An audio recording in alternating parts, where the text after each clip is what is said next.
Well, lo and behold, the Senate has stopped California's ban on gasoline-powered cars, and they did it through some sensible regulation for a change. Joining us now is the chair of the Senate Republican Committee, Shelley Capito from the great state of West Virginia. Senator Capito, it's a great pleasure to see you again, ma'am. So you pulled this off, huh? You ended the waiver, and now they can't ban gasoline cars, and I can drive my Lincoln Navigator even though I don't live in California anymore. Yeah, but you can drive it in New York now, too, because New York is one of those states that had decided to join in to the California mandate of electric vehicles, along with 10 other states. So, you know, these things lack common sense, Larry. I mean, really, next year, 2026, 35% of the vehicles that are going to be sold in these 12 states plus the District of Columbia are going to be electric vehicles. They even exclude hybrids from that kind of category. So this was something that would really, I think, change our economy, 30% of our economy, eliminate choice, and it's just another example of really the extremes to which the Biden administration would go on their green agenda, quite frankly, without looking at the economic impacts.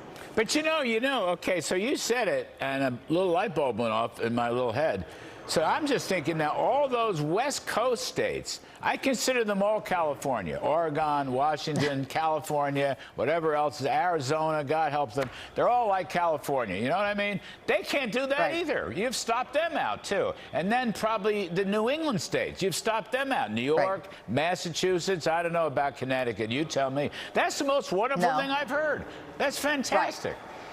Yeah, New Jersey, Delaware, not Connecticut, interestingly, Vermont. And so, yes, we stopped them from joining, we stopped the California waivers from moving forward, which is the EV mandate. Here's another interesting fact about this. California applied for this in May of 2023. The Biden administration did not grant this until after they were defeated. The Democrats were defeated in December. Why?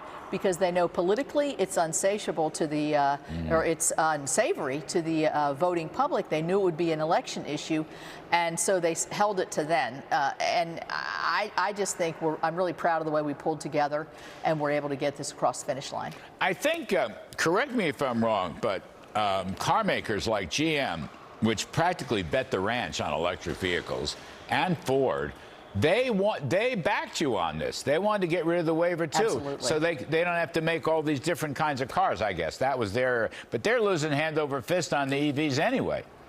Exactly. I mean, it's an economic decision for them. And when they're losing money, what's happening? People are losing jobs. Yes. People in the auto industry are losing jobs. So, yes, the auto industry backed taking away the EV mandate. And you can see they've pulled back on the manufacturer. Why? Consumer choice. I mean, it doesn't. Electric vehicles don't work everywhere. They don't. I mean, they don't perform. That people don't want them in certain areas of the country because they don't match what the needs are. And I believe in consumer choice. I don't think we should be driving consumers to products through rules that are made up at the EPA. I agree. Look, I'm not against them. I'm like you. Consumers want to buy them, but the government shouldn't subsidize it. That's the issue. No. All right, because then everybody's supposed to pay for it, and that's wrong. Right. And you made this is a big win. I just was glad you could come on because, you know, the big, beautiful bill passed, and that's a good thing in my humble opinion. But no one's really looking at this waiver business. And I just didn't know that all these states are in the soup now. What a wonderful thing. Yeah. Senators, this is really, pardon this is one of your greatest wins.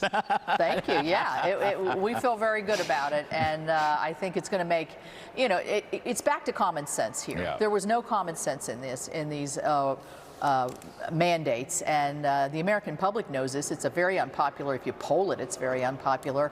They know that.